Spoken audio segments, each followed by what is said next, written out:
bakole bajja kutuwa saamunana enkubayo nti bakubawadde kati nza okutuula awo okusaamukaala ende saamunana naye akangende mbuuze ku bantu ku ssaawa 19:30 ate nzikirire ewaffe tuziike mawulire si malungi nnyo gannaku njereere yonna naye twekwasemu naye njagala okubaza omusajja oyo yatomeddeyo omwana akedde ku makyewange era nemuddwaliro yamututteyo nayagala okumutwala mu kakiriniki kubanga ati bwe yamutomedde ate yabuuse nagwa mu ndabirwamu ey'omumaaso kati nawe teebereza omusajja onna kuntukola yagenza omutuusa endabuwedde. But this man, one of the they use of targets in my family. This man came in the car, he had to visit them in Jersey. They come and share their work. It's very intentional. I put them in school. Not this man. Never played the number. My problem over the Japanese.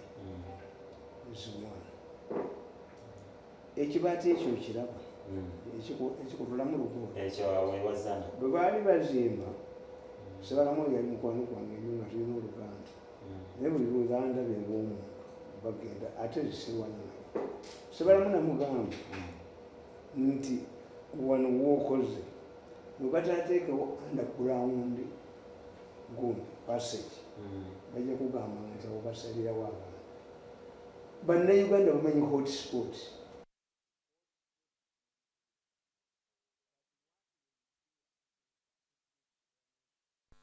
nti mu Lwera ziri mayiro 9 omusenyu bwe gubeeramu ennyanja yakula bwete you are likely to see images of the lake crossing babaganda baga nti waliwo omusambo ogwawo sobula akatumba wamala omusajja yaddira oluguudo n'alukyusa bajjemu omuti omuti guli mu luguudo gavumenti namba newaayo sente y'abakristyanis bakyusa omuti waliwo bantu bakutugamba guli luddawo waliwo omuti gwe batugamba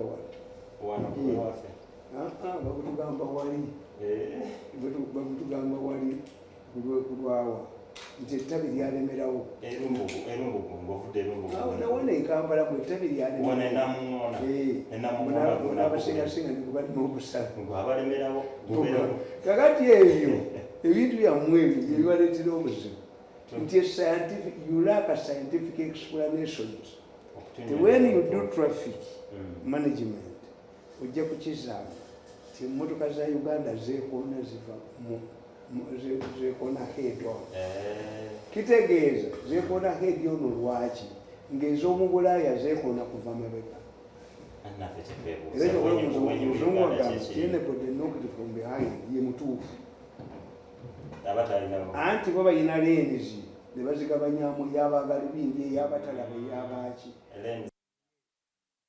Balabawo wali hotspot ne bakolayo flyover.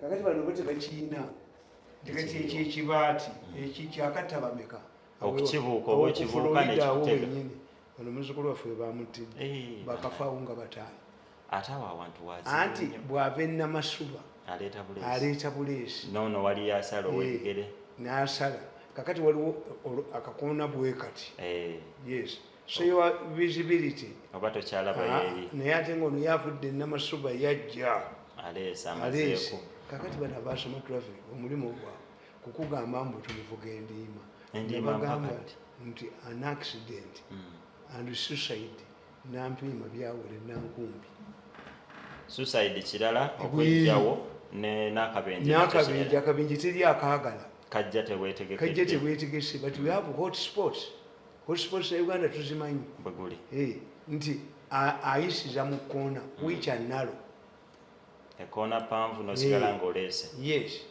kakati abayisirayiri bwe baali bagezi abayisirayiri bwe bakolanga oluguudo balukolangamu amakoona to reduce speed n'abayitale wanje yes tigwe genda olabe enguudo zaabwe zisinga genda ove oyiteeka buusu kakati awo ekkubo lyali bwe riti nga lirimu ekkoona bayinginiya amaze ekkoona ne balijjamu tebagala kakati omusajja buli lwavene kabuusu wansakirire wasembu mpaka sembula wonna noyambuka mpaka so nga yono yali ategedde nti eriyo leero layini waliwo train eyitawo kakati obayolo means oyina okuweta ayingini y'amaziye bwe yajja atategeera buno kampuni kagina bwaleeta byabusibe era bagenda kufiira waawo kati ki kye tulina you must design nti bukampuni bwabasiru bukola kiro babubba sente zonna nti gwalabye mu nsi ki train etomera emmotoka naye waliwo baga nti omusajja asomye badde nani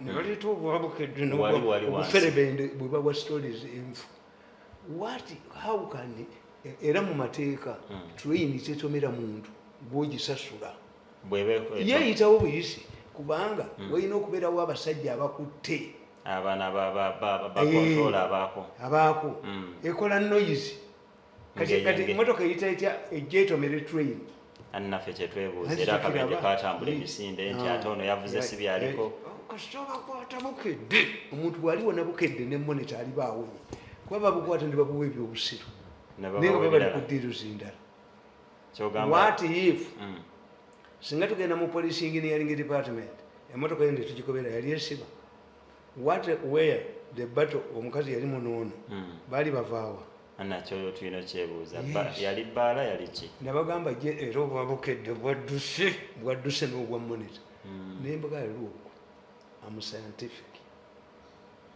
people have identified unknown people in the area ne baagala obbala enkinga ekitegeeza waliwo yali abamanyi nti bantu babi how long did it take the police to respond to rescue them?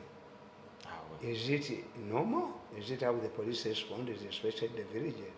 Two, if you have suspects, the village has almost reached, how come that you retain them at Chabadaza police station? What if the mob, that you have saved these people from the mob, what if the mob pursues them? Obekomera byalyokeza ng'akodingi tukasajja kabukedde ng'ekkomera baalyokeza bayiniments abasangiddwamu baalazeewa kitegeeza temwabadde oba wadde owabafulumiza yelogiki aliwawo obuzibuzibakwata naye olunaku lumu tuliwana waliwo omuti gwendegeya gwe baali batemye bawe bakola nze when I went to Sale I told Sale me am not abusive but the why reason yerowozesa omuntu nti musiru era obulaba mu monesi era mwekali nti tadongo era alumbye muhoozi tadongo you are an idiot why ye abanyankole bakugamba nti amazzi bwe gakuga tonaaba nawe gagambe siinako whom are you ring fencing nga kumbabazi tewakikolako musajja gwe tadongo ewaffe tajja Museveni yaddako nga kumbabazi tewakikolako. Two, as a Secretary General, how have you popularized your party to think that everybody wants to join it? Ayogera tadongo chicho okoze. As we speak today, the second largest political party in parliament is opposition. Why are people running away from NRM and become opposition candidates? Tadongo. Atenga bambagamba tetulina opposition yonna efaanagana. Muzeeyi byakugamba nti baleka ne basaana okukola ne bakola era tebalina mazima. Kitegeeza bannabyabufuzi Secretary General, you are the worst Secretary General in history. Tell us what has, yes, Tadongo should tell us what he has initiated at the party. Because when you have a powerful party like NRM, the secretariat is the politburo. It formulates policies. Tell me a policy that has originated from the secretariat before you talk your nonsense. How can Abaganda bakuga techiyo techiboole enku? Techibamu manda.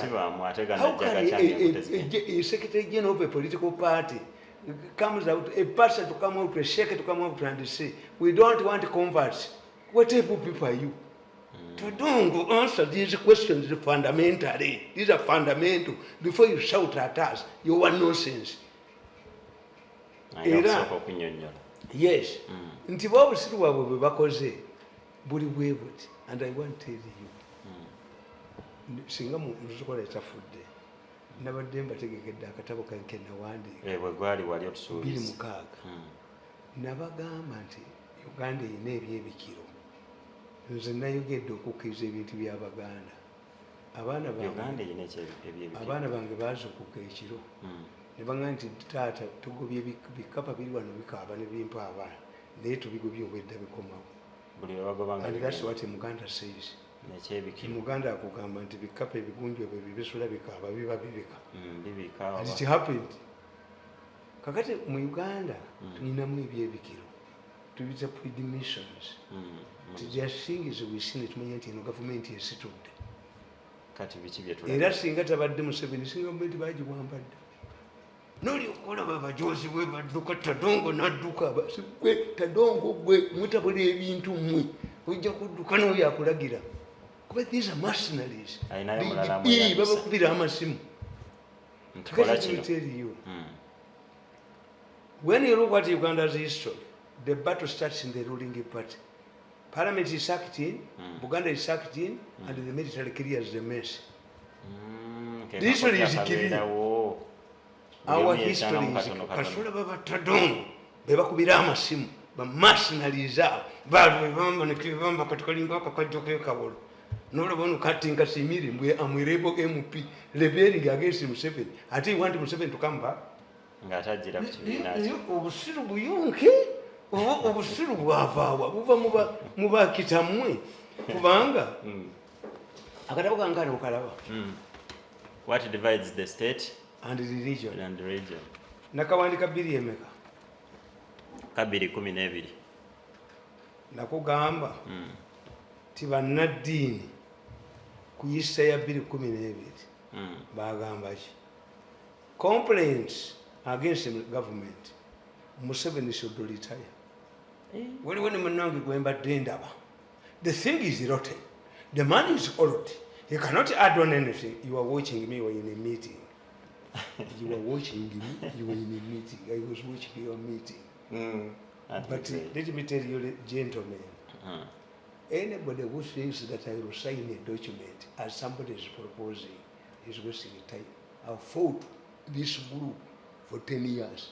And I have the resistance costs to fight for another 10 years. Mbu, bankozesa ekiwandiiko bakireete nkiteekeko omukono taliddamu kutulumba. Olutalo nga luwedde. Concede total defeat. This time we have been defeated. Bali mu meeting embalaba. Luli watugamba baba. Nawano mbalaba. Anti nze nagenda ewa Ssalima. Luli watugamba bakkaanya ku kiki balina okukola. Ssente zange buli lwe zituuka. Nga waliwo aziwakanya. Baleetawo akakwakkulizo. Kakati kankubuuza. And they don't reason. If you want me to sign a document, what does it mean? That all of the things I'm talking about. But for me, I'm a mature man. I know that these recordings, although you deny them, they will haunt you in the future if they land in a hostile person. Nkimanyi kati sikunsayiningiza kiwandiiko eyebeera gentleman's agreement. Mama wange yaŋŋamba nti bw'obanga oyogera ebintu olekangamu ensiisira eziriira mu ttaka.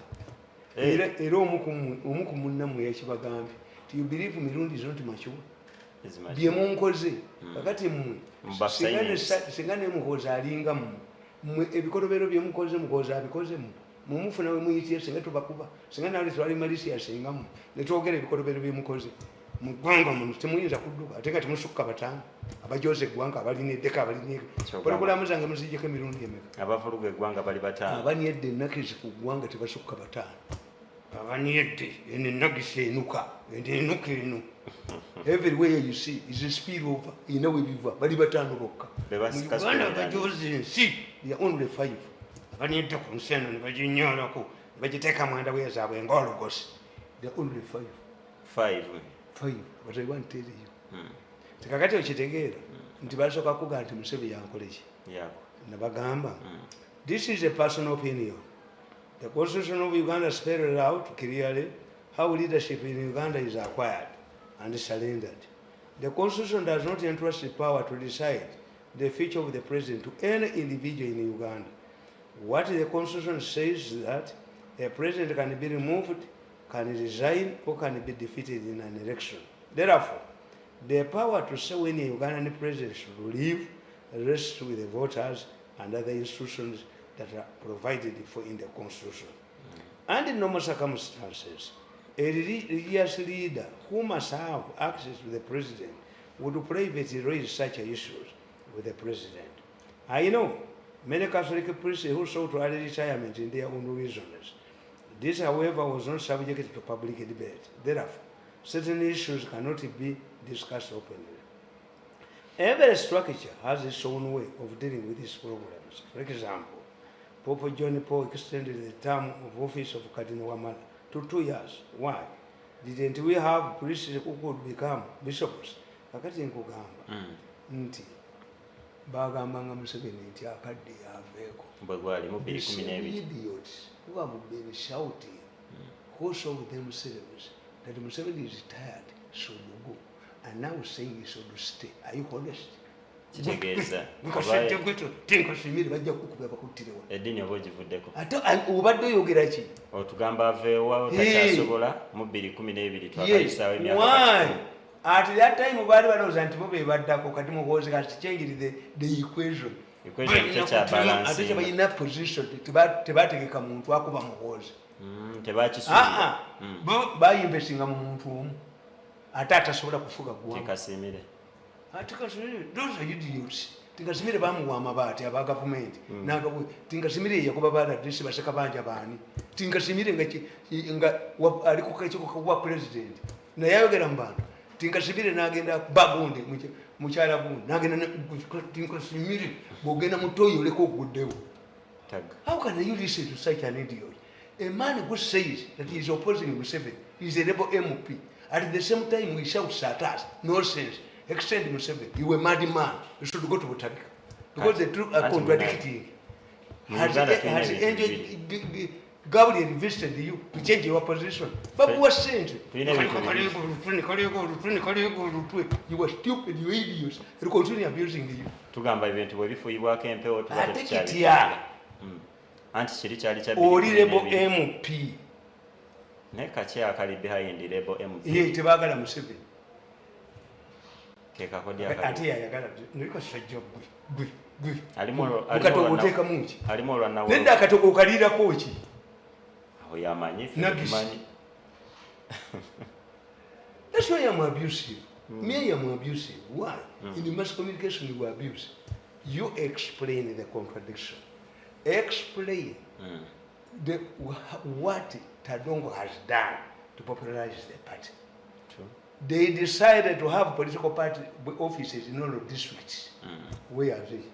Including that of Ruwera. All the by-elections you are going to Tadongo, you use tear gas, you rape. There is no powerful party, popular government, that loses a by-election. Tikisoboka. Kubanga all the devils of government converge in one place. All the resources are massed towards one constituency. Everyone wants Tadongo mukubati tear gas. You should lie like an envelope. Nobody is dying to join your political party. What have you done on the ground? Akakumbi kogo tekatoka kukyalo. Bannansi baba batuze bakulembera bino. Tekatoka kukyalo. Twalina tata schools. Nga buli somero liteekebwawo obota ali wa tata. Tuyina UP. Yours. Tuyina UP. Enumerate the achievements of the party. Bino tetubibala. Biriwo. Ebyokusomera obwere. Ate sente nga bazimba. Munnaye tubimanyi bumanya jasi abazadde baleetayo empewo. Yes. Kakati what have you done that makes this party very attractive? Tewakyali bisikiriza mu kibiina. Kiriwo. It's better there times when gundi nga olina kuzimba kibiina kirala. Waliwo ennyumba gy'ojjawo. Eno bagimenye. Bazimbe. Bano okuba Tadongo n'obateeka okuba tebamanyi direction. Naye bababuuli. Who is dying to join NRM? How many cards do you have? Mwatugambako nti mulina abantu 30 ku byalo byalo. Waliwo ne polling station mwafuna ngezero. Naye nga tewali abantu. Kitegeeza na 30 tebaalo. Tegali. Kati babikola kola. You compare yourselves to Chama cha Mapinduzi. Era nti nawandika akatabo kange kanemba gamba nti NRM ine ebizibu bingi. Adjusting the track. Mbu. But bagalira bagundi. Ba independent. Nga mbagalira mbajjawo.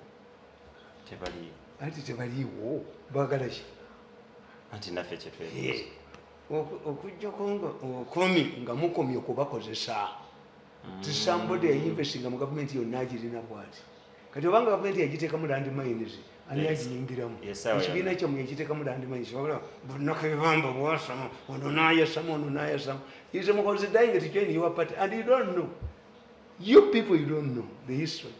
Does it mean that when Museveni is the leader of a party that I am obliged as a son to join the party? Maybe at his time, maybe the party started his own years. Yes, the brother of Obama was supporting Trump. Oyo Chinese tadongo tachimanyi tadongo oyo Chinese kubatagula na mawulire nti Obama's brother in Kenya supported him. Nti ya supporting oli. Yes. Na wagira Trump mu biseera biri. Mutani wa Nyerere yagenda mu opposition. Nenga ate bali babiri. Kitawa ali eno mu race ndala nona ali eno. Ndola ali munda. Kitegeeza. Am I obliged to join? Omuntu obera above 18 wesalira. Yes. It does not matter. Waliwo wano bakojja. Yali omukazi yanoyeza akalumuzigo nkabawukanye nga bonna bina ale. Musumba ne mukazi we. Bonna bayawo. Neta dongo mugula amawulire ku secretary. Ono muoneka abagulira amawulire. Are you following? Mwinayo kaleebyo ku secretary. Do you follow events? Sente za mawulire tewali. Sente za mawulire tewali. Sente bazibba nabagamba tu Uganda singa bantu bali basoma amawulire. Singa ki singa amawulire ga New Vision kagula sente nyingi. Era nga nali mpandika mu katabo kange kana. Adjusting the trap. Nembaga you wasting your time. By independence bagenda kuvaawo. Kubanga ekibiina kya mu bitundu ebimu kinuka. Abantu badduka tebakirinaana badduka buddusi kinuka. Okunuka kwe kuwunya. Kwe kuwunya kinuka. Omusajja nabagamba mukulu gali ne musibba. Aka kankobozi. Ekali za Museveni ziruda yellow bicycles. Yellow bicycles oba nalabako nga 3 bilioni. Mu bitundu ebyenjawulo. Bakazibba emirundi eki. Ate nga yakagabe. Ate ka radio nenko oyinza okubbala ebyo yobote. Bali abasajja bali baagala ekibiina kyabwe. Kati kye kiremesa. Let me tell you, by the time Obote died, I was in A-level. When Obote olutalo kubeera mu lwama.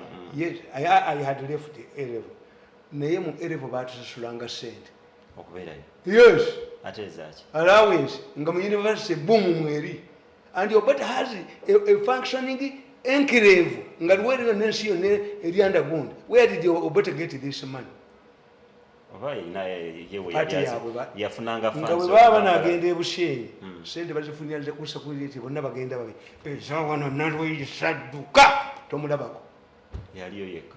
Nabaga nti Obote yayita abaana be Bulinda. Bajja mu State House bamukyalire. Naye ne tata bbiri.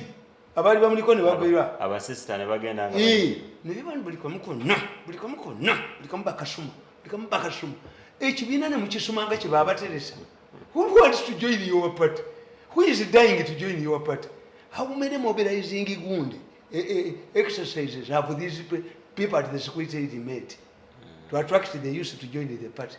By youth tebakyasobola. Ne Kaguta Cup gwetadongo nekulema. Kaguta Cup kyetekako mu masomero gonna. Kerayima kisiyayo nga yanakuze mwezi 26. Tadongo ose ekibiina. Strategy zino you have killed the party. You were planted there. I can suspect somebody is using you. And the problem of being used, you said your head and brain. Abantu bategeera nti tojja kubulya buli muntu yonna ti am studio of somebody. Singa bucha kumacha ekibiina ne bakikwasa. Kyange kidduka. Nakubuulira, nakugamba. Why Kasule Lumumba will succeed where others have failed? Kasule Lumumba ne Lubuliza Kirunda. They are only bantu ba secretary general abakoleza ebibiina byabwe. Mu history ya Uganda Kasule Lumumba. Why had no ambitions? Ekyokoze ngono ajoga abantu tamujoga. Kyobola bamuwaganira mugundi ku delegation conference ya. Nga yamanchali. Yes, katabalinga musisi. No yono musayi tuyambe. Mbusek. We call a second meeting. Who are there? Naduli mwamugoba. Mukula yaliko. kati second meeting mutu second meeting ekibiina mwakita you killed the party teri akyajagala myaka 10 nange temulina headquarters ako kali kagundi akapoloti 10 bali bakagobedde na lweso nga balwanisa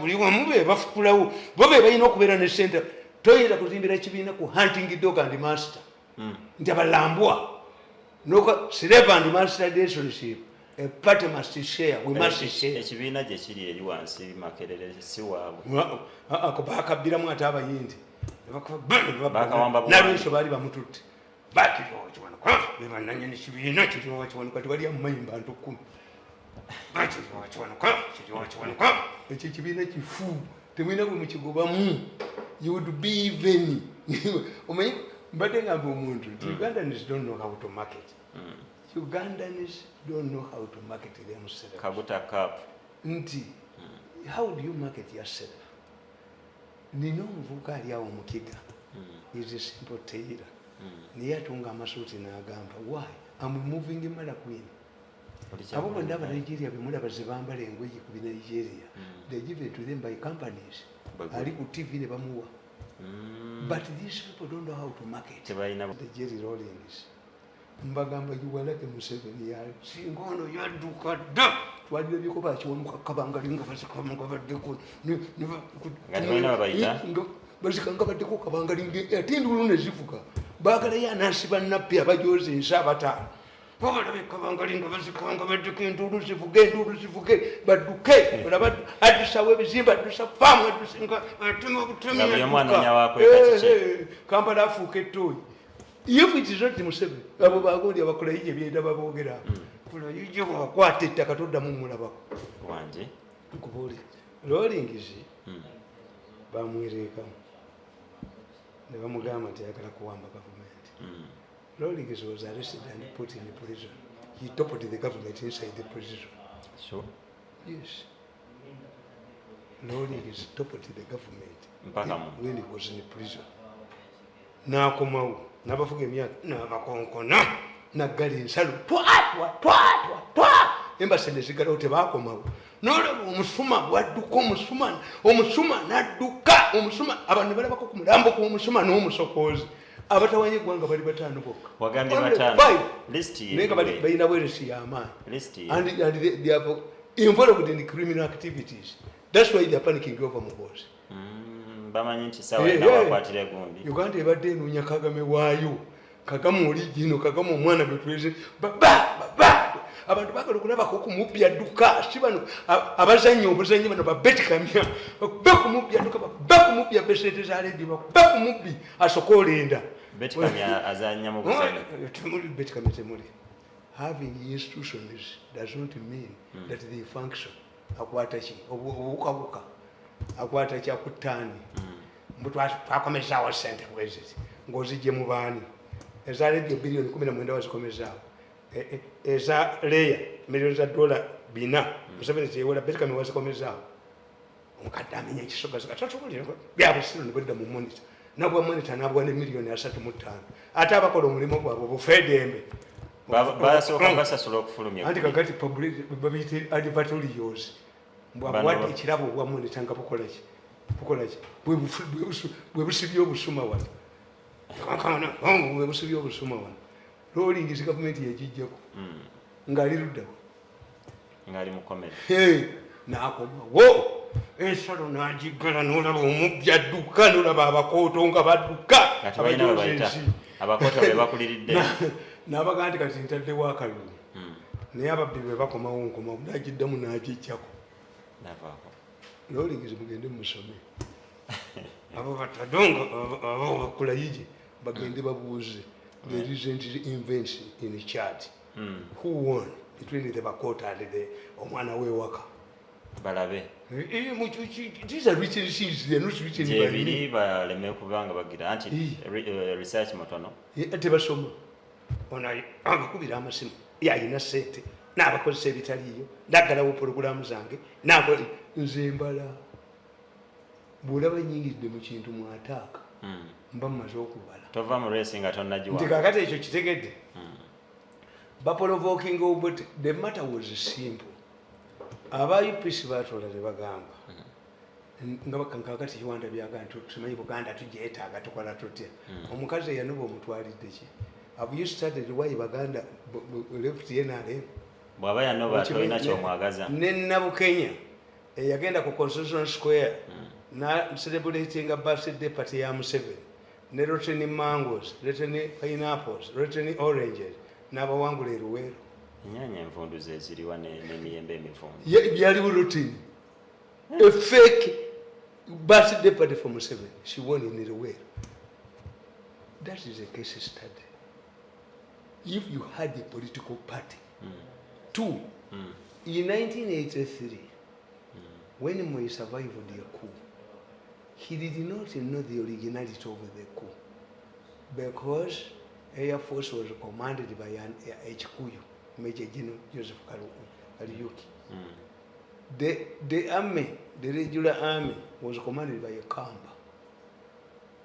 Tiyateke ate Air Force ate bali bagundi bajaluo Sergeant Egundi. Kakati Moi was confused. Nanonye ekituufu ki. Teyategeera ani abadde amuggyako. He did 3 things which Tadongo is going to do. He has embarked on this. Moi recruited the Somalis and dominated the army. He handed over the army to Major General Muhammad Muhammad. Why? When a leader is scared, he looks for a neutral tribe. So Moi feared the Kamba, feared the Kikuyu, feared the Luos, and he brought Major General Muhammad Muhammad, a Somali. At one time, the Kenyan army was composed of 40% Somalis, and he dragged the Somali faction conflicts into Kenya. Kubanga waliwo abasomali abamaanyi Kenya ate nga balina kiranizi zaabwe. Insecurity nebeere Kenya. At one time, the Inspector General of Police of Kenya, Major General Ali, Somali. Ono, Gondi, Majority Leader Duwale, Somali. The head of Law Society, Somali. The head of Human Rights Agent, Somali. Somali efugeri. Anti Muyatya nalete neutral tribe nga yeri awo teina wawe kuba yalimu okumanya ni amuwambi nakola ekyobusiru which Tadongo is doing. In 1963 when Kenyatta married Kadu and Kanu, the constitution of Kenya was left intact, that we wanted to harness Kenyan resources, but we should not declare a single party state. That was Kenyatta. Maybe in the future we shall use. The constitution remained allowing a multi-party, although in practice it was a single party. But in 1983, 20 years later, we thought that by declaring a kind of de facto single party state is going to control the politics of the country. When I know that I'm not needed, why do I come to you? Kanu was destroyed. Kanu was destroyed by people like Tadongo. You should watch back center Zotalina. Yes. Are we having a single party state? Are we saying that everybody in the government of Uganda is an NRM man? Is a man an NRM man? Has he denounced his membership with the Democratic Party? Tadongo, Njakubera upon you. Yes. Anybody who wants to create instability in this country will expose him. Attend the one who buy you sim. Katiaba government in Bawandi Kirichipapula saying where is own to actually Mukaum. I cannot say in the document. Anti balina kuyitana mugenda kisoboka ati kugambye ekyo basaaga osayiningiro oba nange ndi mugezi. When you sign, it means that they can turn against you. Ne bakugamba ati ne batuyogera badde bya bulimba nakirabako. That's why I cannot meet them. Nti bagamba ekyankwanzi bayise ba advisors ne ndabamiri ekyambadde omukazi omukulu bazzeemu bayita babayita last year ku Christmas bataddewo million 10 ngende celebrating. How many Christmases had I celebrated without your one man? Nga bakiyintezi ogenda okatuula kati bakiteeka annalinja kutulikirayo kati bakitaddewo bazemu bayita ekyankwanzi ate babagaza kiruli babayita ne muganda your reasons of ekyankwanzi were they implemented oli babayita ne bagana n'ebyateesebwako kusaasira yeetaaga kuba nyo yayonoona ekibiina kyaffe yavuma buli muntu yenna kusaasira jangu nkuwa akatambi olaba enteekateeka gyebakikuwa okuba n'akabiina bakafulumi okyakaabya akajanja asirikire gyali muyavuma buli muntu yenna akasajja kabakedde bakamuhelikopita baluddawo bwavuma abantu enkonebwa nolokongolokalibuikati obwo bwe busajja olwo kamuwaana nti bwakitalo nnyo obwo busajja bubutulikas tuyita bubutulikas.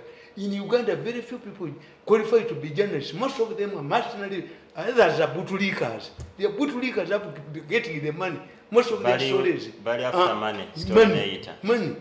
Tebali reasoning.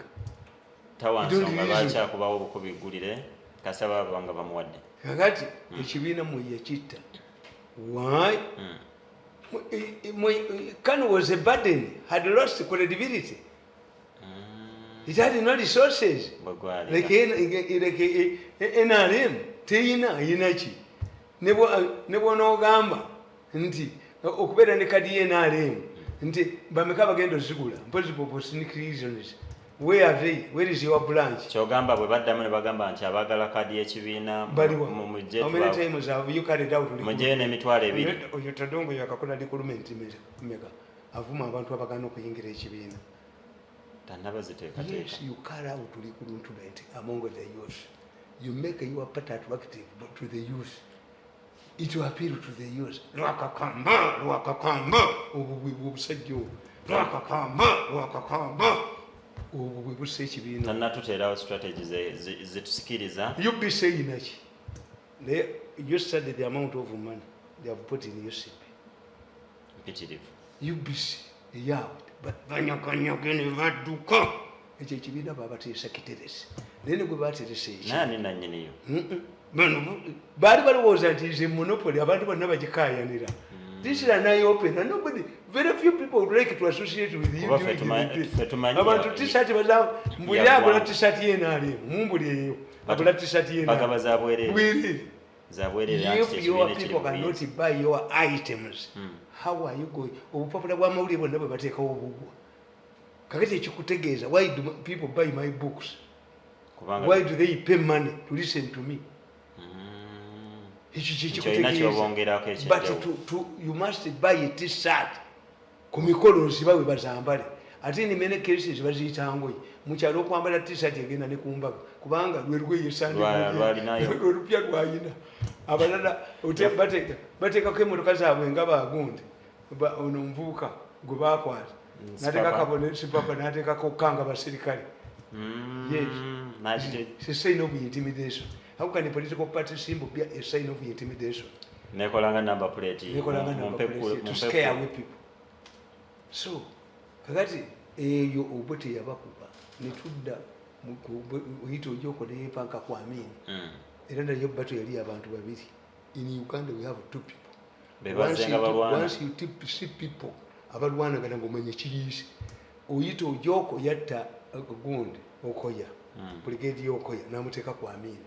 Obota akwata amini nakiyiwa era baali bava mu lukungana lwa obota okutandika mu pate asibye buli kintu kyonna muyi yasiba pate ne obota nasala single pate mu 69 ne Tadongo agoba mu bantu amanya Museka yagamba nti history does not repeat itself but fools repeat the mistakes other fools made in the past. Obote declared a single party state, thinking that everybody will join. The battle entered inside. Moi in 83 did the same. Tadongo is doing the same. We don't need to shout at us. Let us wait. Omwana inesa winene yetike bitabe bingi si yafuna first grade. Omukazi ayina olubuto olunene si yazala abalungu. Don't shout at us. There is no need. In fact, it's dangerous. if you are saying Museveni is coming, ngata naweza na miaka 3. If you are bold enough to Tadonga and your people remember. Ekisanja tekindaba kutuuka makati. Let Museveni declare for the election. Nkyaba ekiti. Handi kati mutuwoganira. The solution is to declare a fresh election. Kubata natuka na mumido ya emyaka gye. Oba mumujerega. Oba mwe mumujerega ntajja kumalako. Nakyo kisoboka kubanga. Does it we need kubanga kati gulinda ki? Tewali Christmas tena bana kubeerawo. Okayanira ki? Ekyo ng'omuyimbi bwagamba. Eyo holo yange, eyo holo. Biri gumungo biri mukaka. Okayanya holo ya December. Tadongo Lwebamba. Oyo Lwebamba nateba mukubi. Omanyi Museveni nti ankolera ebintu. Atya. Singa omusajja agamba omukazi we.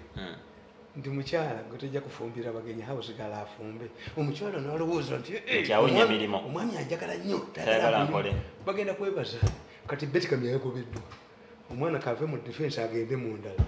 Kati engalo bitannategeera nti yagobeddwa. Kulayija abikira tannamu engalo omukulembeze president byo byakola kota bimanyi. Kulayija litimited in politics. In politics, a leader what he does, kono byakola dota bimanya. Bino biba bya side ndala. Ani aliyogedde, it would be more to say that I've never been appointed to investigate defense. Twalianga mitwe gyange moji waze obwongo twalianga mitwe gyange ate tetulagirwa kakati oyo gundi Betty Kamya yagenze gundi yagenze kati kano kalwebamba ani yaze no yamwadde investment namugagwe leta ba investors but collaborating with this study kakati kalwebamba kafuuse ka secretary akabadika minister ka investment kalwebamba kati kafuuse ka secretary kabadika kugalira mukozi kalwebamba kalinga kajoke kawolo kitegeza abeera mu gwe bakuba akalulu gate wetu kobo nga bakuba akalulu gate wetu kobo ko ate bamukuba akalulu nimwe kweti logic mwa musomerawa logic si munje no me irafa at home swezi sisi seriya gembe ovuma aba nibuga mbavuma abo I just explain ne kuleka ngoli kiwowongole nga ategedde n'atategedde tategeredde ddala yes kagazi nekugamba nti Amini naye yennyini teyalina ruling party naye yadda mu magye Charles Alube yali agala kujjako Amini mukakwa gundi Musafadisi yamutega akabenje yali amujjeko mukakwa once you see differences kakati wantu waliwo ruling party tewaliwo parliament kyasigala mu magye. Do you believe Amini was a fool? No. Amini to attack Tanzania, he wanted to unite his army to create a common enemy.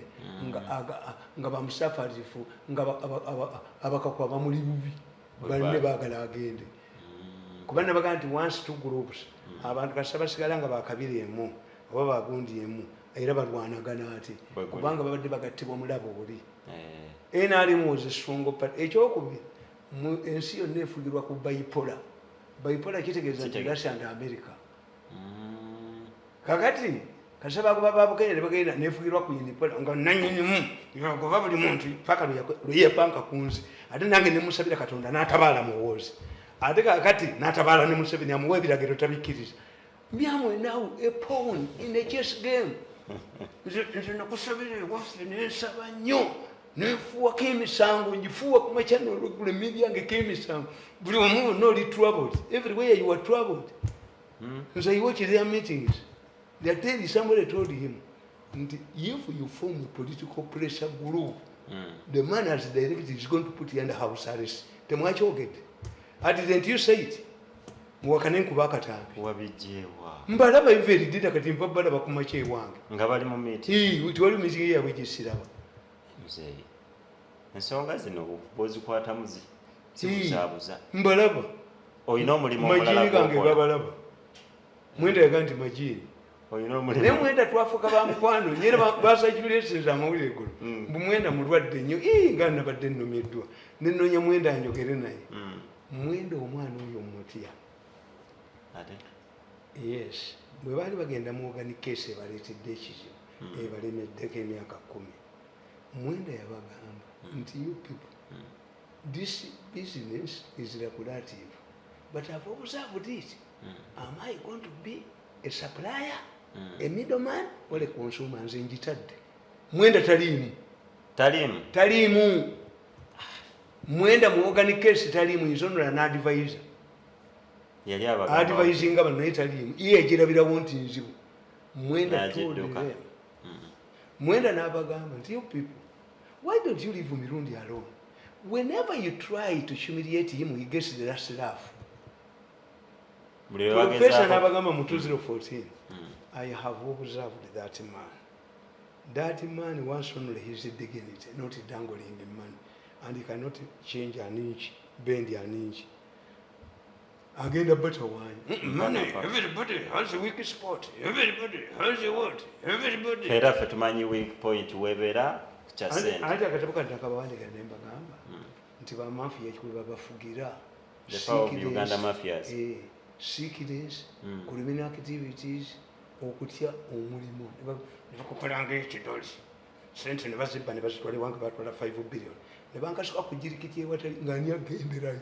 Agenda mu nswera amasi. Agenda mu media center nswera amasi. Nze najja kulira mwana. My first appointment was State House and my last appointment was in the State House. I went home. What I need is akasimu. Ewange tulonde ya mulimu sitaki kazi ya serikali. Ata akasimu banaka ndiko na muyamuhozi. Banaka kuobaga. Sitaki kazi ya serikali.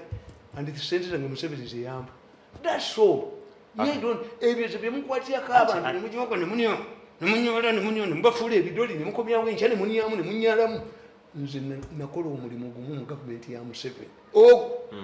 And I left home for 10 years now. Ogwa advisor? Guteguliyo. Tegwali mulimu. Ako kali kasimu channel ya kasimu.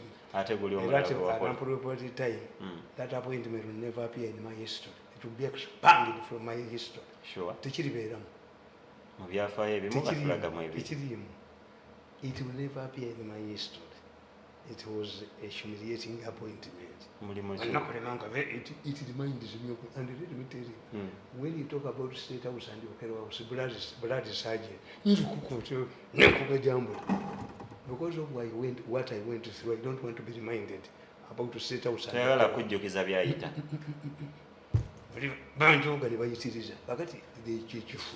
Is part of the humiliating process. So again, I blundered with my life. I've spent 10 years with my children suffering since I could them. Abaganda bagati kawerege ngabwali obukulu and you married at 67. Mbanja kubanga ejo kubakyala jino. Abantu bana abatano abajogensi mukozi yakaya ina okubawonula yebbango. Asobola omusajja asobola basi bannappe ne bakoma okunyanga ku mizigo yiyika. Is the only man who can handle it. No, we tulabanga omwana omuto gwe no balaba bwe badduka bakola jije ne bayingira ebinnya by'emmesi. Ate tewali we bamuwonera. I'm telling you, tewali we bamuwonera muwozi.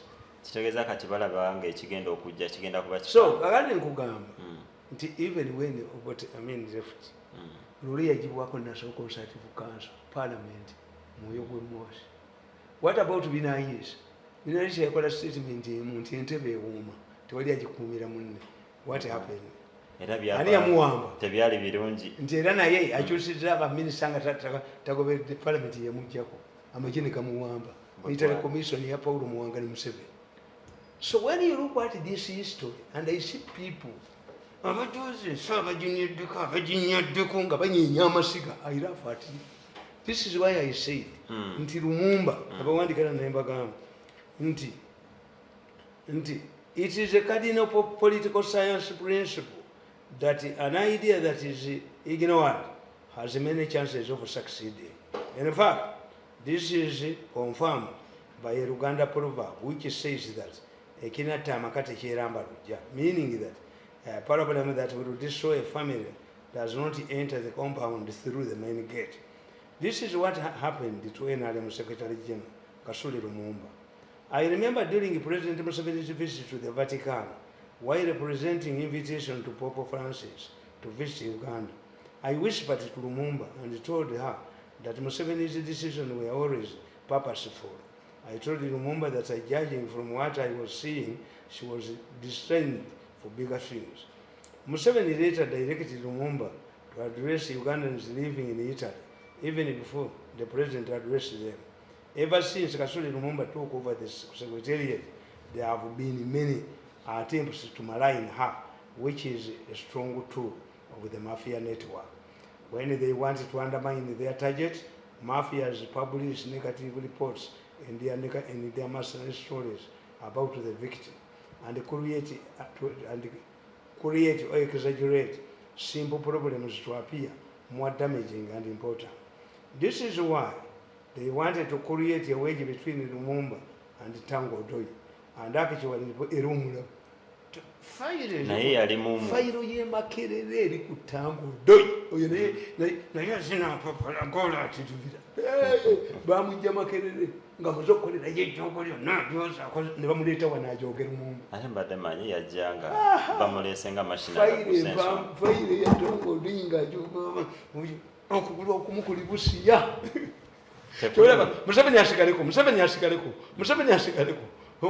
Omutamiivu afuse mu mpalaga temukyusa ntebe temukyusa emmeeza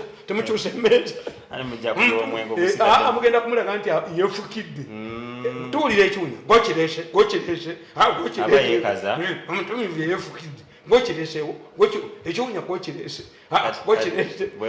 tewali kukyusa ntebe tewali kukyusa kubajja kuyimirira bamulabe empale asigalewo bulijjo muwukiraki.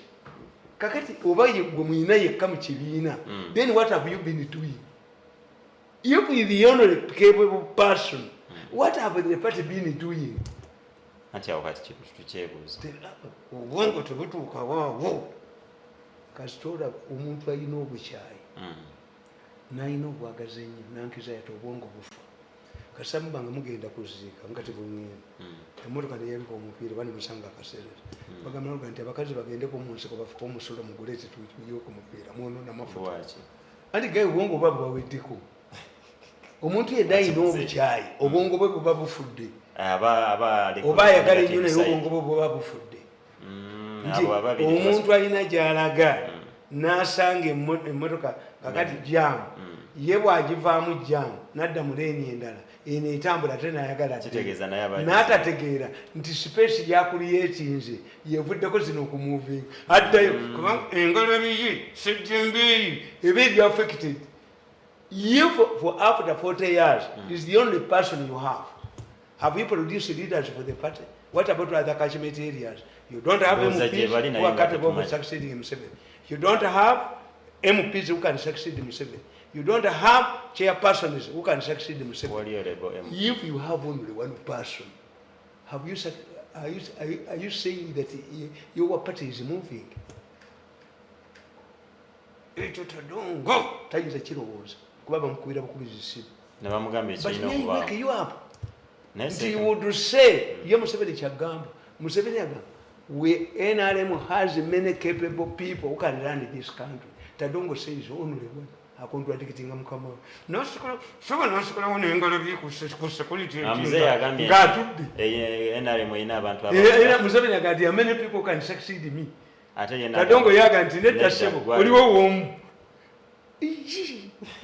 katugende mu kuwummula okyali mu mbuga Tadongo lwaki bakwogeze era wamoneta kyebujjoyo wamoneta kyebujjoyo n'engalabi zaabo okwangalabi what of the day wamoneta kyebujjoyo n'obugwagwagwago 17 ze zimaze okuba nga zitambudde mu kaseera kano program Embuga gy'olimu buli lunaku olw'Essande beetunuulira nsonga za muntu wa bulijjo nsonga zifa mu ggwanga lyattu Uganda n'ebitundu eby'enjawulo okyalina ng'omukookiro Ronald Senvuma n'omukunavu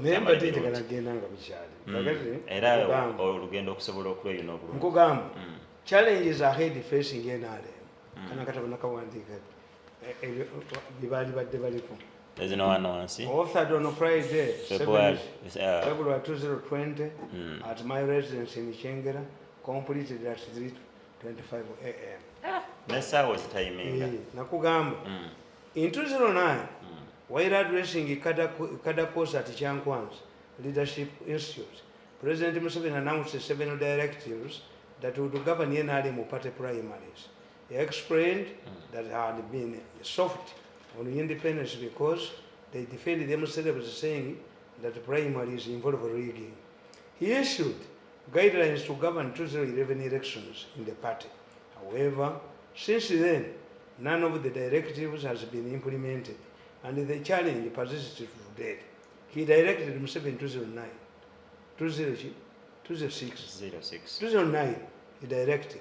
Yagala akalulu ka 2011 yagamba wabudeeya nga wendi wabudeeya.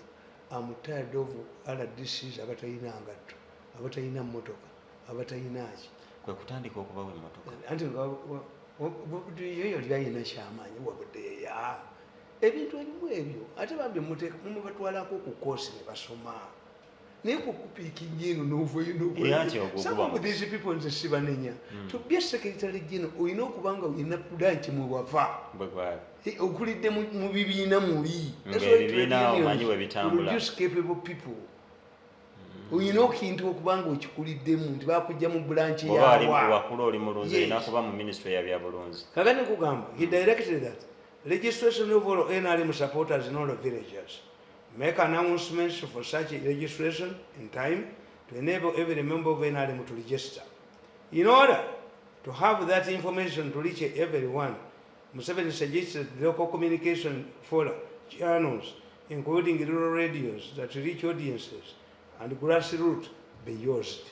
Number 4, NRM should not support candidates against other NRM contenders. Those leaders who contravene this directive would be punished, according to Museveni. Number 5, elections should be held in the most transparent manner.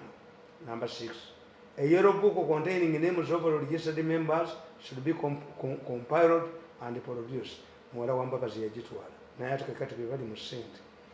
Only registered members should participate in the party primaries.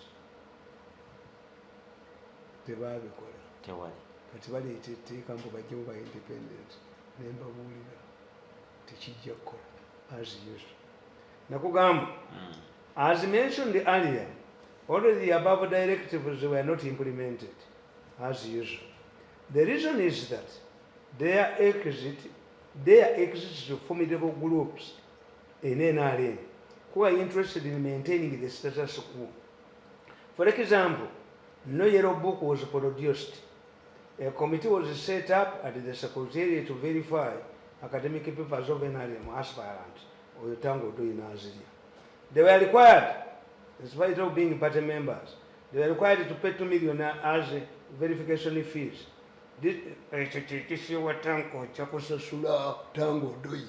A date might become a melody, but it never decays.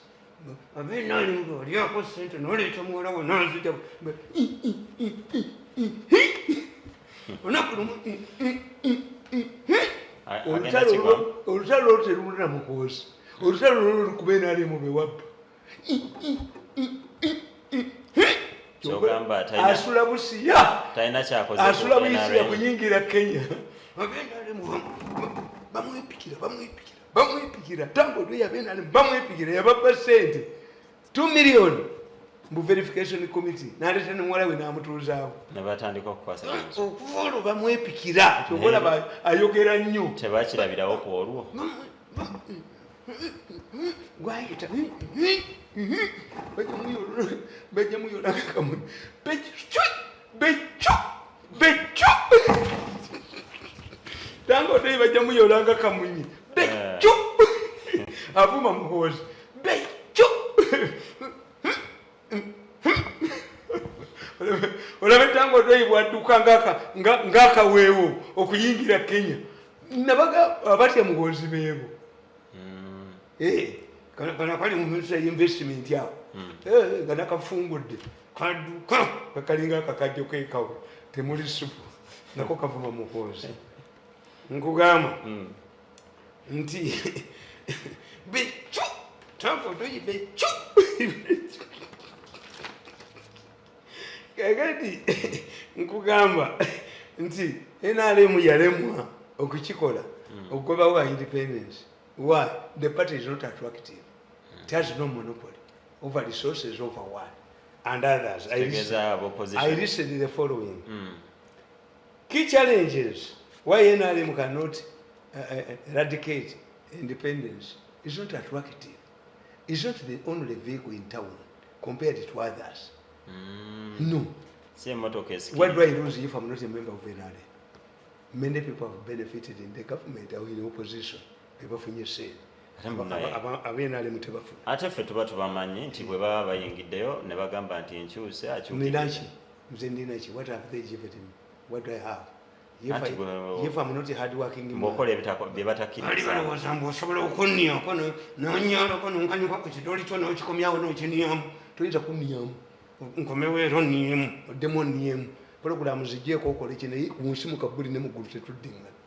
you can't. Am I going to get what I've lost? No. Am I going to get what I've lost? I've not gone to school.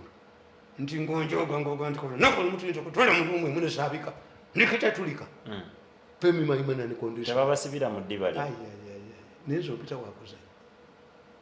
A man in the name of your government, as if I meant Musico, yet you could just have a game which you don't overbeat. Tofude sawa so nakuba sawa zibiri. Wakankola kinze musimi waka buli. Abasima we bali. Isi type ya. Kubanze mbadde natero gamba nti. Kulwana n'abantu ne mugoni kambadde nwanite. Ngenda kwenjagala okuchapa. Ebyaddala. Ngato. Anti ono muzukulu musira. Mbagambye temusobola kutwala muntu musanda. Nga muteeke mu kofi. Bumunatuuka ewaka kofi ne mugijjemu.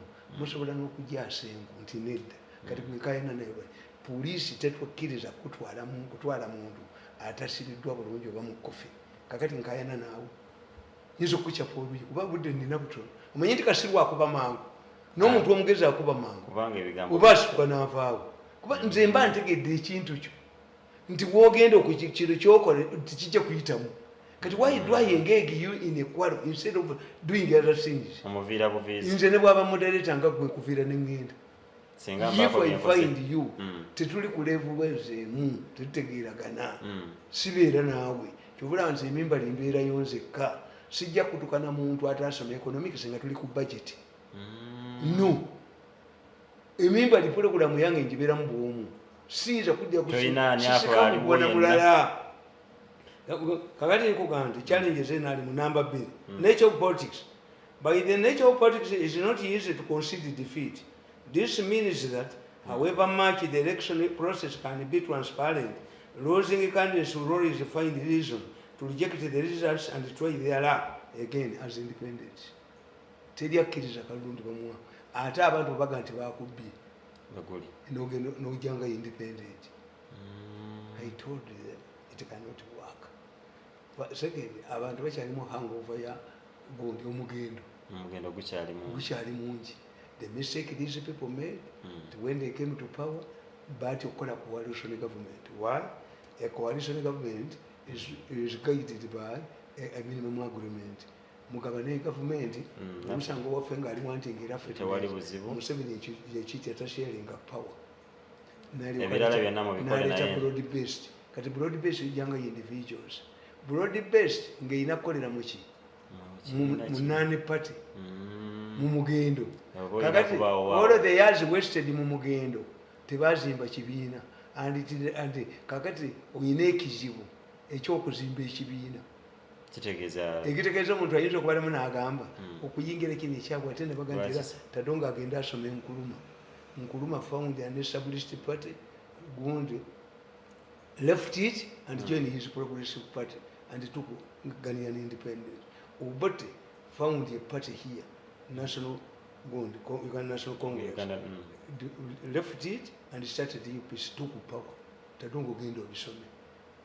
Ndito tosobola blocking omuntu. At times it is basoma without okusoma. Nagamba silent okola research. No kusoma. You must have a settled mind. Is a hobby. Person go chagalanga gwe. Yes. Never vanonyo kuba bubi ne bufuko bubi. Lumo nani bafukula. Omuganda akugamba. Nti omusajja yagamba mukazi we. Timukyale emmere y'olwalere woomye nnyo. Ofumbye ekitalo. Emmese neega nti oba oyagala toyagala ekitalo nja kiri awo. Yagwa mu kita. Bana bafukula. Ekibiina ne bakibanga ekitali kyabwe kye baabateresa. Ne mubba ekibiina nga kye baabateresa. eggali ne muzibba, t-shirt ne muzibba, enkofira ne muzibba, nze temwansasula. Bagamba omukwaya sente yazibabbako. Era naye nafukula. Omuntu abba n'asigala ng'atambula nga bw'ayagala. Naye ekibiina aba UPC baseka busesi. Balabira ddala nga aba UPC ekyabwe kyali kibiina. Ekibiina ekya UPC kyali kibiina tekibangawo mu Uganda wano. Comradeship. Buli wa UPC yenna mu kalulu bamugulira Vespa, ne bamugulira Isuzu, ne bamugulira gundi Isuzu Lole, ne bakubira balina gundi kampuni yaabwe, ne babakubira egundi ebipande. Wano bagireeta ne bagisuma, era bagisuma, era ebipande babisuma, gwe badde okuba ebipande asuma n'adduka. Buli ayagenda okwesimbawo abaako akasente kaleeta eri ekibiina okumuteekateekera obulungi. Right. Number 3, the money factor. Since the introduction of money in politics, other factors play secondary role. Whatever it is, security ballot or lining up behind the candidates, one must give out money to voters in order to win. Any party is not an exception. Security ballot. Whether security ballot over open ballot, you must give voters money because their people don't know the importance of a party flag. They don't know it. There's no service delivery. They don't care about their party, and as a result, even their leaders don't want their party. Museveni gwe basaba ssente buli kaseera ne bazibba. Era ekibatiisa baga nti mukozi yagenda okujja akwata ensawo ya kitaawo. Vaamu ssente zifandika ekibiina. Yagenda okuliako omufere adduka tebajja kugula mahoteri, tebajja kuzimba bizimbe. Lwaki buli kampeyini yeggwa mugula ebizimbe? Anti baba balina lwaki mugula ziwoteri zammwe? Lwaki akatwe kaba tekanadda Museveni bawa ssente ze? Lwaki ebizimbe ebyo biwoteri zammwe? Ebizimbe balina bizimba nga tuli makati ga kisanja. Bano bannayuganda byonna bajja bitwala, balina bye bayita enzige. Bannambi abazonga n'obulwadde. Era buli olaba nnambi nemulabako nnaku ezo nnambi. Atambula ne mwennyina walumbe kati mulinda alina gy'agenda okulangiza. Kasita omulaba nnambi. Nambi bw'aba tannagenda mu kitundu tebaayo obulwadde. Naye kasita olaba nambi mu kitundu nga walumba ze. Manya walumba aba. Walumba atambula naye mwennyina tebalekana. Ffe mu Baganda batugamba omukazi alina bannyina babiri, nsiko ne walumba. Kubanga anti nsiko omukazi addira ekibanja kya bba ekinene n'akigabirako mwennyina nsiko nekibeera nsiko. Muganda ga nti omukazi alina bannyina babiri, walumbe n'ensiko. Waliwo bannambi kasita omulaba mu kitundu nga nze. Naye nababuuza, naye endwadde eziri mu Uganda ezitakwata mawanga malala ng'Ebola ali Kasanda tali ku bboda ya Congo gye batalya nkima. Kasanda gye batalya nkima. Naye kakubuulire alifuka eggwanga lino nga Museveni agenze n'ateekawo obukiiko ajja kuseka. Kuba all of these documents are documented. Myayiraafu nti ebintu bino bye bakola. One day we shall have a commission of inquiry. Nga Museveni yateeka ku gavumenti ya UPC. You will see ti bino ffe twabikolanga. Mwe yateekawo inquiry ku Charles Njonjo. Yalaba ebintu yali tamanyi. Yes, baminisita nga basuubiza ebintu bikaana okukolebwa ono bamukyawo. Nolabanga mu Kampala ne bakuliyeteekamu a mass of unemployed people to overthrow the government. Museveni naawe abatembeeyi ssente bo ne babagobamu. Ati kati nekyetuwebuuza ssente z'abatembeeyi zaali ate nga amazozi zibawa ate n'abagobamu. Kati ani agenda ozifuna? Kitegeeza mu abazimuzisigazisa. N'osanga abatakisi nga beetadderewo ekibiina kya n'okijjawo baasi 10 kijja ng'ani akuliyo. Wakajjayo baasi kisombe baki era ng'amagezi gaabwe abo bagundi abaki Isaka mbusire kansa esasule Dorothy Kisaka ye bebasasula si to operate on business acumentation. Lwaki? Ekikubuulira Katemba kyali awo anti bo babbi tebaliko kwa gavumenti bo babbi kusuula ono era kati ekiyambye Museveni ekiyinza omuyamba okumala ebbanga singa akwatako ono namukwatako nga bwamugambye omusiba. The stability is going to be this. they have been undermining Museveni nti bwako be batuulawo nga tebeekwese ne bagaa nti balina akakodyo ku Musisi nga babuuza Museveni buli lunaku. What's your comment on Musisi Excellence? Oh, I wish I had 100 Musisis. Kati nga bo musimu bayise okusuula Museveni nga bamukozesa nga nze nkiraba nzekka nti by the time Musisi came to Kampala, don't blame Kusaasira tumwebaze yeyonoona Kampala. All of the councillors of Kampala belong to NRM. Why? Kampala was a center of humiliation and terrorism by the government army.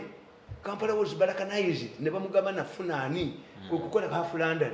Ekitegeeza when Museveni came to power, abantu mu Kampala bafuna peace. Yes. It was on the countryside. In many cases, labor activities are in the countryside. But in Uganda, even here in Kampala, we have waliwo nakuga kalanda lwe yasala mu lukodo ngande batuyitayo Beirut babbanga ebintu by'abantu bano niya Kampala. Kakati kitege Museveni bwe yajja bamukolera embaga mu Kampala Naggayo omwala bamitanga Naggayo wa DP n'omusajja omulala yali mukiga yali mu cooperatives mu union n'omukolera party ne bamwaniriza mu Kampala. Tumwebaze ne Musisi be bayiona Kampala ne mbagamba Kampala is not a capital city. As what?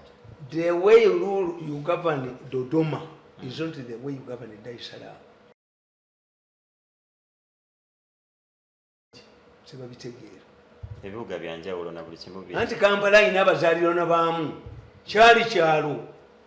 Ekitegeeza gwe ayagala okukola ekibuga ekikyo plan somewhere else. Nga si Kampala. Kakati omwana eyava mu kifumbira n'akulira muno. Omugamba ave mu Kampala alekeko obutembe yalagawo. Ekabala amanyiiro. Anti afuuka kifeesi. Eyava mu kitoola alagawo. Talina wadde. Yes.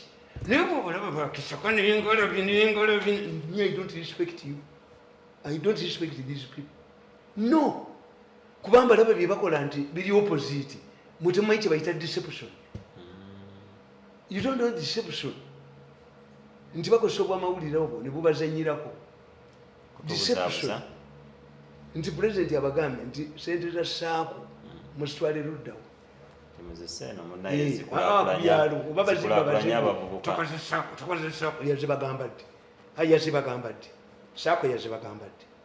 Anti munaye lyekuba erina okuyitibwa. Naye nga omaze okudya abantu b'omukyalo bakalaka sentamu tebagenda kufuna yadde ekikumi. Nalaba oyogera nti simanyi magezi. Ne magezi naye ayogera. Magezi go baba ku sitampu sente za sitampu. Magezi nabo oyogera. Nti okwata omuvubuka w'egindi tamulikira akawaawa werubaga gwe magezi gwe nga bakuba gwe gwe babaka eggaali onoonya watuleera muzeeyi yali akujereka bujerezi. Omusajja omukulu ne bakubako sitampu sente za sitampu mu gavumenti printers. Nti magezi ne bwayimirira ne bwajja mu luumusiiniriza ate enzibiriza agende nga sinnamulaba. Nze mulimu abantu besibuuza ebyaddala. Yes.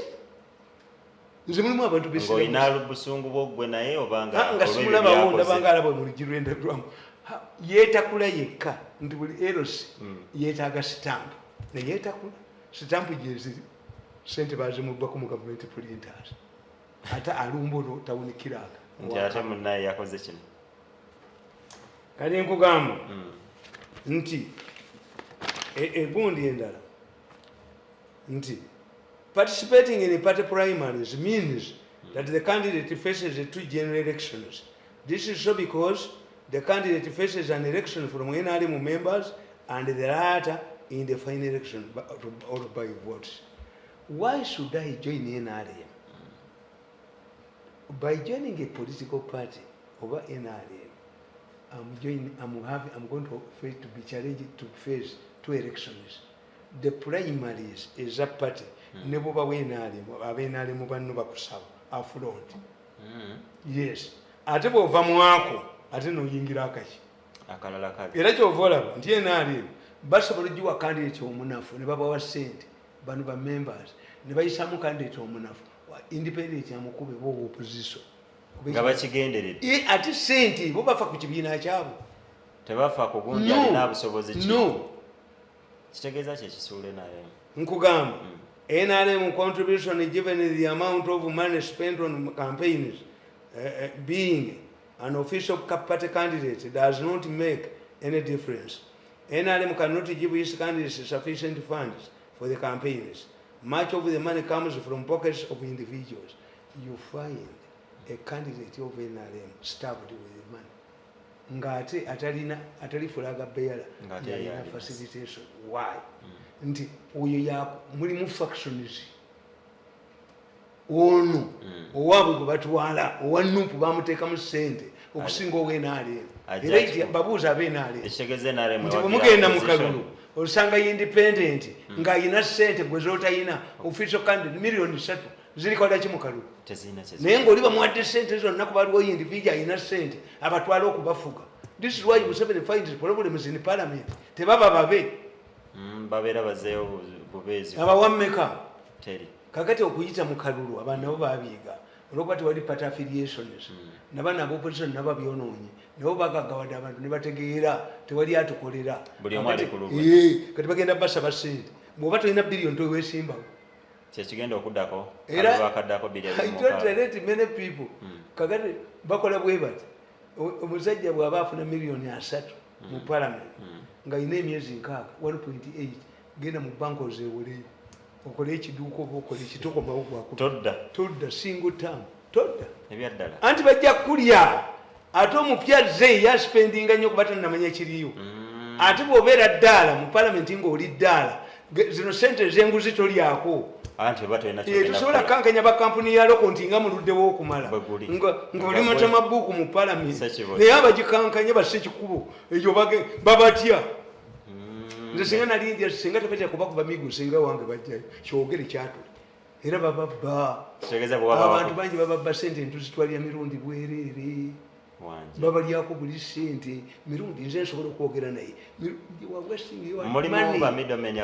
bazibalyako omuntu nakusanga ku TV oba ku radio n'afuluma nagali tebazimuwa.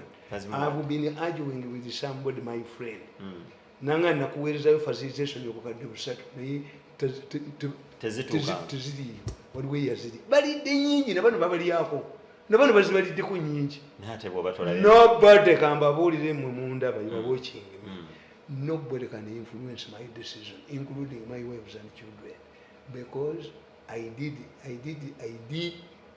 decision making at the university. Before I do a decision, my decisions are not influenced by other people. Other people have also their interests they want me to pursue. It is me to decide. Nze nkusirikira mu kusirikiza nenvaawo kakati kuba oyamanyi mukazi we oyamanyi pasta gundi oyamanyi bazibalyako kamubolodero ngambe nze kyesaagala bribe na intimidation kamubolodero ngambe nti Mr. Mirundi nti nkwaddeyo ka facilitation kaako beera nako genda okulimu abaana omwo kyesaagala ya bujozi ne bababbukamala sente zebandiisa mpitirivu nnyo naye ze bwe bakubba tonyiga era mbatwala emisinde najja bwe bategeera wenywera omwenge oba wawe neetuulidde obalaba bali batmutwalire ate gwe bwomunyega gwe oyo omusajja ayinza okukuba enyonyi nga bamugwejankoenjosomere nti bakubba bawazeku bemigo ntegeera ate azikuwa talina kyakunenyeza bakubba sikumanyi ate abaana bange tebabikola waliwo bafeera abazibalyako emani told me nakuweza miliyoni 3 oba abafere babeera balinako enjogera gyeboogeramu babalimba nti mbamanyi naye nga bobaga nti nkugensambule kandi kamuye nga motoka agisimbibwa bana abalaba nga mwogera yenadduka ne sente ze. Why do you go through processes? Nobody can influence Mirundi. It's me who knows where I'm going. True. Number D. Number E. Interested camps in every election. They are interested groups with varying interests and objectives. These sponsor candidates against NRM candidates. This is why Amiria Chambade, Muruli Mukasa, Engineer Biandara, Abraham, and Aida Nanta were targeted. These private sponsored candidates come with a lot of money. Baliwa. And they Kugambi, the Amiria Chambade Bamutajiting, Biandara Bamutajiting, Nanta Bamutajiting. Ninga babatajiti abazine sente empitirivu. Where do they get the money? Not from the secretariat. Other interested parties. Eziri mwinali. Ekitegeeza temusobola kugalirayo muntu bweru. To avoid all of this wakisijanze kamusajja omutali ankoko yi. Ajiria. Musajja omutali ankoko yi. Ajiria. Ate when I'm independent I road track the other people. Era anti buli omwe ayongerwa azikuze wekka. Yes. Nsobola okujanzeka bino tadongo tabimanyi. I think I will donate a book to him. Nakugamba. Abisome mwalabe.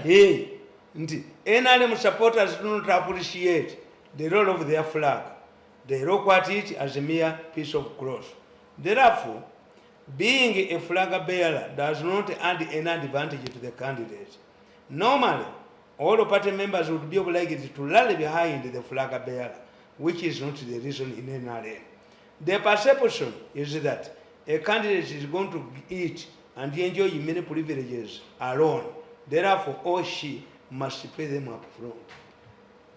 Yes. NRM supporters sibachimanyi. In fact, I compare NRM supporters with Mwanga. Mwanga abanyolo balumba Buganda. Nagende omusajja bamuyita Strokes. Yalina amagye kuleka Victoria. Namugamba nti gwe kyoba okola kyekimu. I'm going to give you, not to give you soldiers. Gandhi elected bendera ya Bungereza in front of the advancing Bunyoro army. They're not close there. Sure.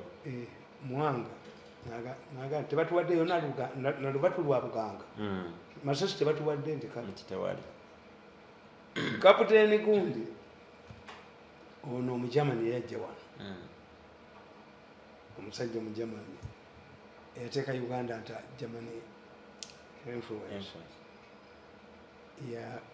Bwe yali akola endagaano ne Lugard manya akola ne Mwanga Carlo Peters eteeka Buganda under Germany rule.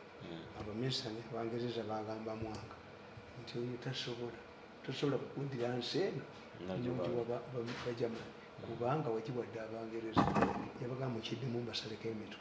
Buli omu n'abunira. Eno ensi ejja kuba nga yeetongodde nga bajjajjange bwe bagindekera. Abajolo baali batulumbye. Abazungu mwatwayadde olubatu lw'Obuganga, baminsanimu mwatwayadde olubatu. We had to come. A fool told us to elect the Union Jack to the advanced army of Bunyoro. We had to mobilize and confront the Banyoro on our own. Sagala kulya yayogera. Ye, kakati Mwanga nga bwe yaliita ekigoye obugoye, a mere cloth, n'abe n'alugula agafulaga yaabwe. Teyina makulu. Era Kirunda Ekibejjinja yatambulanga nayo bw'ati Katuntu yamukuba emirundi emeka. Naye nga tagita Museveni yatuukako n'okugenda n'asula mu kiyumba kya Kirunda Ekibejjinja ekikadde. Amunoonyeza ekkalo. Katuntu yabakuba akalulu. Ng'ayina bendera bweti atambula nayo buli wamu ye ng'alowooza nti ebendera bano bagitegeera wa. Bendera ki nti bakuba nti American flagged ship, Chinese flagged ship. Once you attack it, it is now with the title of China moving. Bano tebakitegeera benaali. Flag tebagitegeera nti oyo flag bearer waffe. When we are defeated, then the flag is defeated. Tebakimanyi balinga Mwanga. President Museveni akomyewo. NRM future benefits. Not all NRM candidates make it to cabinet. Therefore, there is no loss if a candidate opts to run as independent in the current situation. Independent sign a memorandum of understanding with the NRM and become ministers in the government. Kakati okoleraji. Independent yakuwangudde. Ali ogwa minister bw'otalidde. Kitegeeza oba tokyalina. So nga ate enkola entuufu yalibadde bweti. Oba omusajja bamuwangudde ku 40% oba 45 mumulekeo awo. Omulimu naye afulootinge. Can even start an government organization. Bo bali short term. Independent bamugjayo. This is where the battle is. By the time the speaker and deputy speaker were fighting NRM in FDC, Namuganza was a cadre. Owekibiina.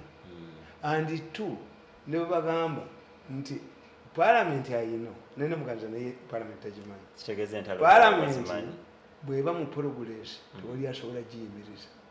Era bwe baali bateesa emyaka lukwako atamanyi mateeka ne Segona bagende w'omulamuzi n'abawa gundi. Bonna bannamateeka. Kooti odda bayimirire waapi.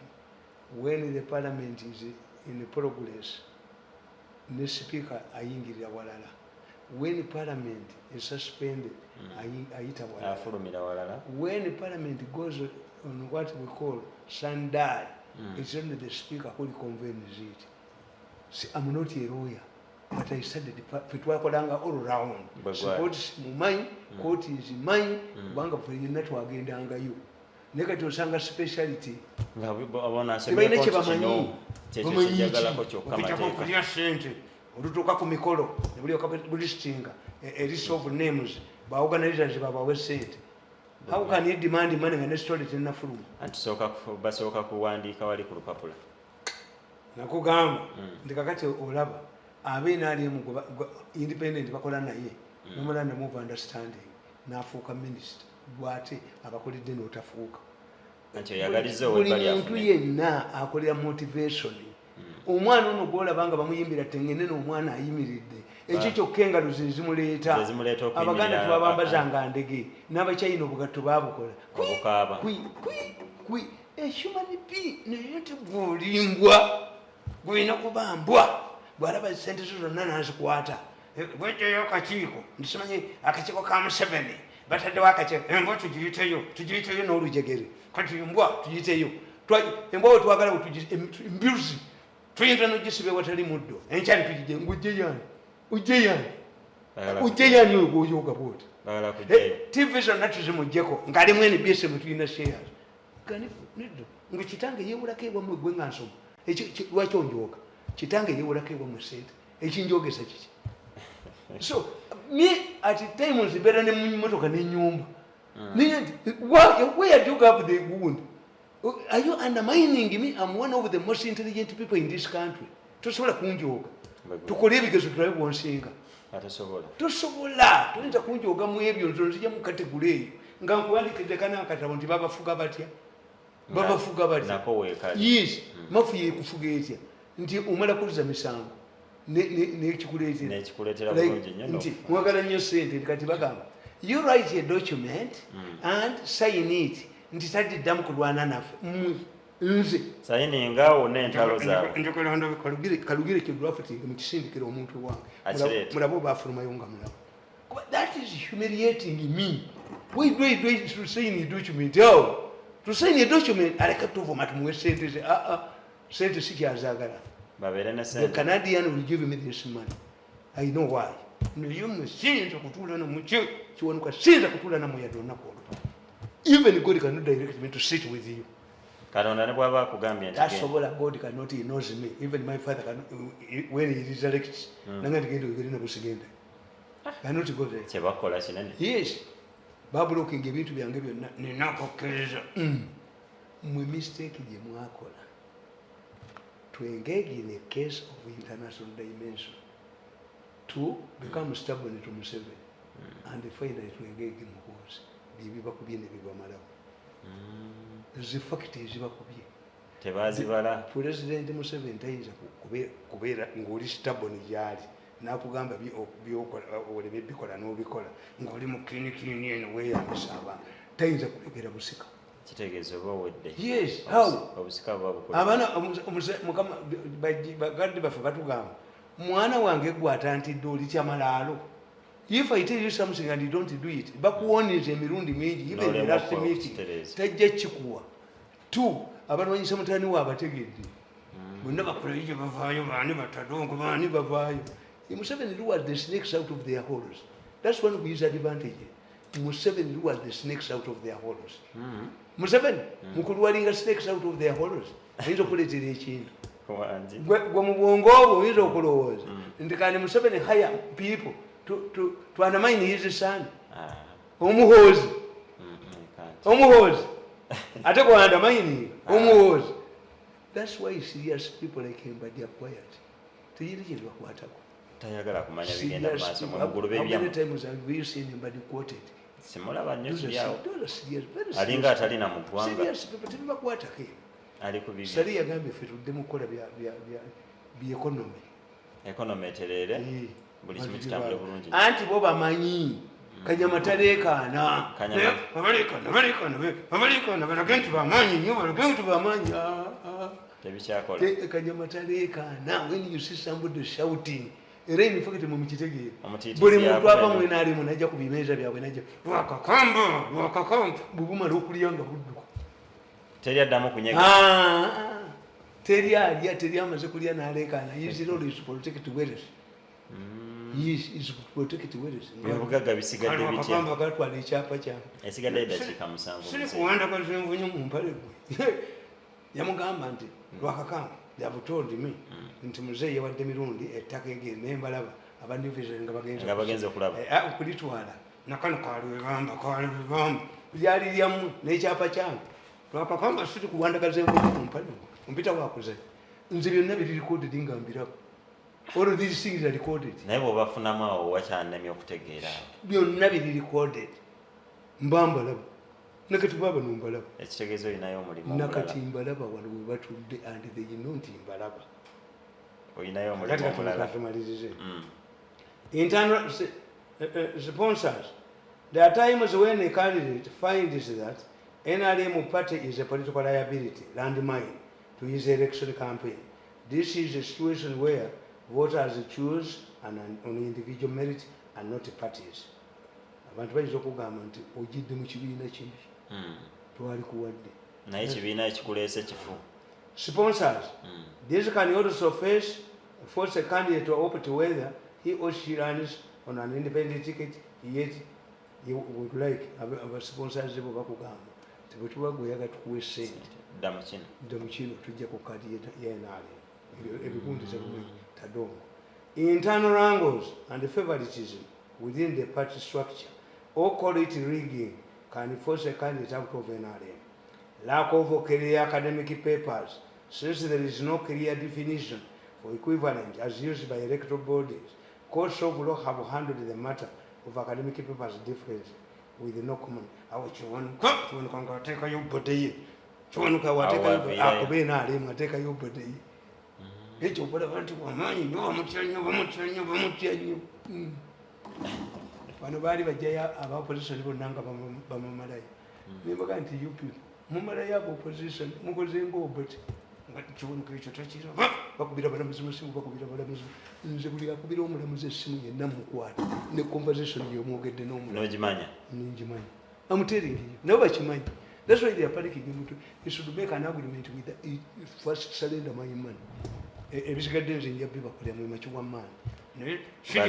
Siri ogerako nammwe ku nsi mukabuli ne muggulu. Balete sente zo. Myaka 10 ne bampa ekizimbe kyange ne munkitwala ne bampa ettaka lyange ne mulitwala ne bampa sente zange ne muzitwala mbaagaza kuwe. Mutumanye nti nyinza okutulika nga tusinkanye mu kyembazi zammwe naye tulika butulisi enkya ne basanga muyonga. Avoid me like a killer. I'm a very bitter man. Very bitter. You must come on his knees. You need to come on my knees. Oh, Kamireba, you are panicking. They are fighting for their survival. Where are we going to protect our weddings? Yes, you ate alone. You ate alone. When you talk about Jabatari and Busy, no goes up a GP.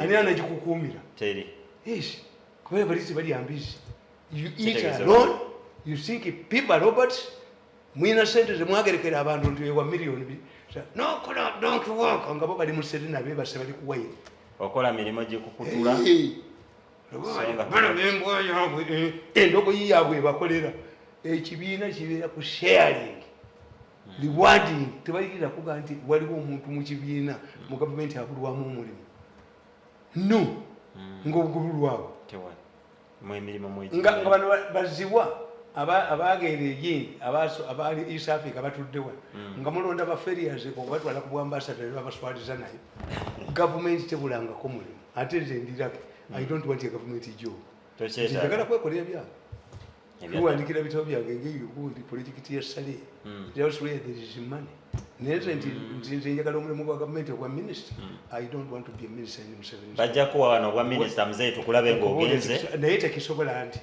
amanyi kiki manyi nti nze kasamala okwogera ekigambo ku radio public n'ekiwulira mba nkigobye nobody can propose my name ebyaddala yes they cannot badde manyi bukyawano kumakyalibakuwa minister state house to the extent I don't want to hear the word state house and Okero house blood surges. That's why I don't want to advise kwatirewe ttani kubanga nakyo kindeetera stigma kikujjukiza ebirala ebyaliwo nga banjooga era gundi Mwenda yagamba nti that man is dangerous. Obusungu tebumuggwako emyaka 10. Professor n'amugamba nti the problem with that man type of people his mind refreshes replays what ziddamu ne zireeta kiri kyonna. That's why he's beat every day.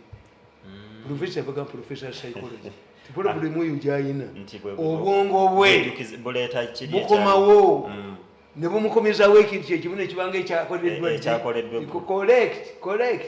correct kwanza nyinza okuba mu nyumba nga ntudde naye omujuzi ono why do you believe nti wazza omusango ogwo naye oyina guniya mu nze nze ataagukola bwotawana ku ssente. Ku programu Embuga etandika ku ssaawa 8 mpaka ssaawa 10 kkiriza ate nga tunyukira wano tukkirize muzeeyi naye ate atandike emmotoka eyange essaawa ezi oba omaze okutuuka ate ne bwe ŋŋamba gundi kadenge era nayo njifuna nekukulembera nekolera ekkubo n'ogenda mpaka naye nza okutuula mu kyaki okutuula ewantu nga boogera okutuula weki nsirike bwenti ate nga nina emirimu benaalyembe kati pologulamu tebaddeyo batugamba mu political science if you want something to be done give it to a busy man.